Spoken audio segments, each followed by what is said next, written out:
What's up, everybody? Welcome back to the channel. Today we have a new wheel loader. It is obviously not new, but it is new to us. This is a 2005 950G. It has about 11,000 hours on it, but it's in pretty clean condition.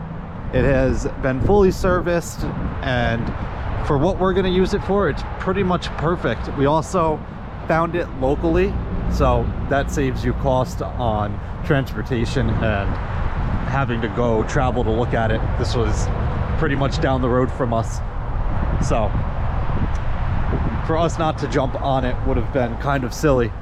We were in the market for a new machine. This one came up and the timing worked out. But the only thing on it that we don't really need is this 4-in-1 bucket that it has here. We will never use it. For us, it is kind of pointless. This machine is gonna go down to the mall that we do. It'll get a push box on it, and that's all it will do. It'll push snow, and then for the summer, it'll be parked. So a 4-in-1 bucket is not really what we need. What we went ahead and did is we disconnected the hydraulics here so that if somebody in the cab hits the switch, they don't try and open this bucket up. And we also welded the sides shut there. We only did it right there, and we welded it over here as well.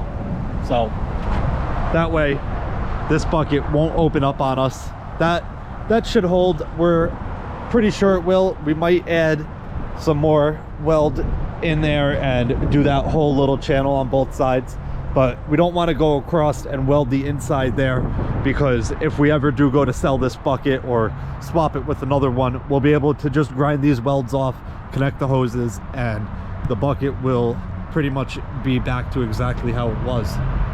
But this machine was fully serviced and everything. The guys that we bought it from went ahead and did a service on it before we got it, so everything is marked. All the filters were changed and everything. The only thing that we have to change on it is, as you can see here, the switch to open up your engine cover is no longer working. It was working, and something happened. It basically died on us, so we pulled the switch off. If we need to open it, we can just put the two wires together for up and down, and the two, well, you have 3 wires, one for power, and then you put one of them to it, it goes up, the other one will put it back down. So once we get the switch, we'll throw the switch on. It is ordered, we just don't have it yet. But besides that, everything else is good to go. The only other thing is this rim is broken. You can tell right here, and we do lose air out of this tire pretty slowly. You can kind of tell that it is down a little bit.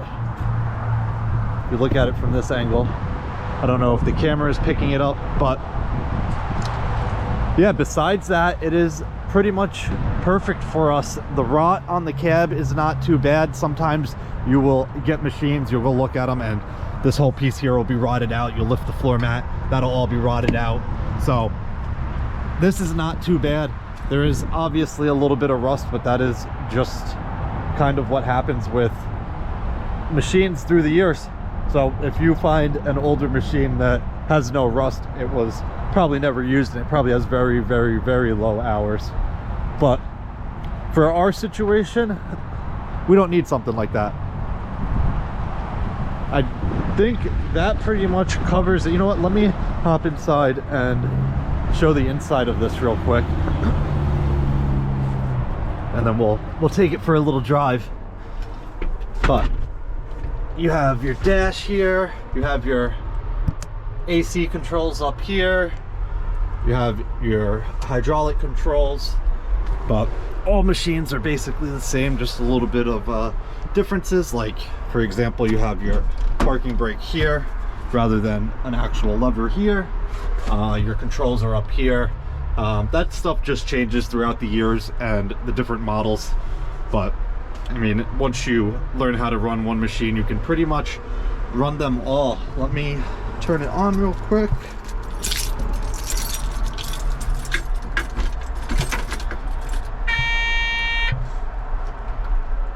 You'll see hours right there. You have 11,329.8 hours. You have it marked when we need to do the next service. But it starts right up. Oh, there is one thing it's doing. I'll show you guys. We're not exactly sure why it's doing it, but if you listen right here,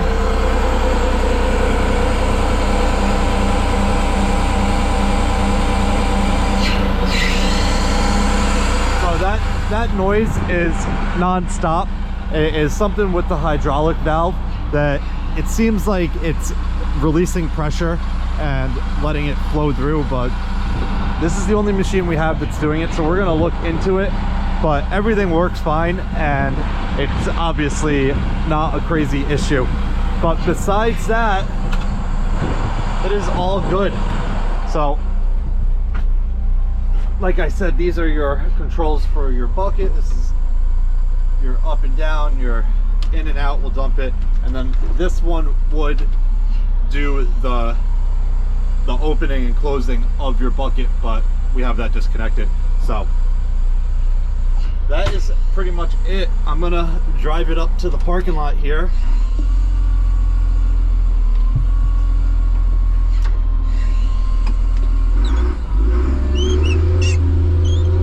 Just down in, we have a little U-turn spot in our complex here for tractor trailers to turn around and whatnot. But our shop is just right up here, so it runs good. We have absolutely no complaints. Once we get that switch in here, we can call our lowboy guy and have him move it down to the mall, and it will pretty much live there for now on. But this is where we park all of our trucks, right next to our building. That way everything is on camera. We don't really leave anything down in the circle unless we absolutely have to. There's somebody coming behind me. Let me try and back in here real quick.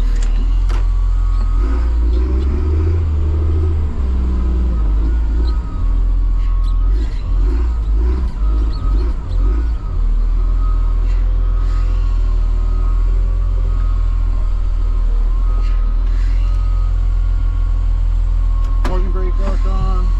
Put our bucket down.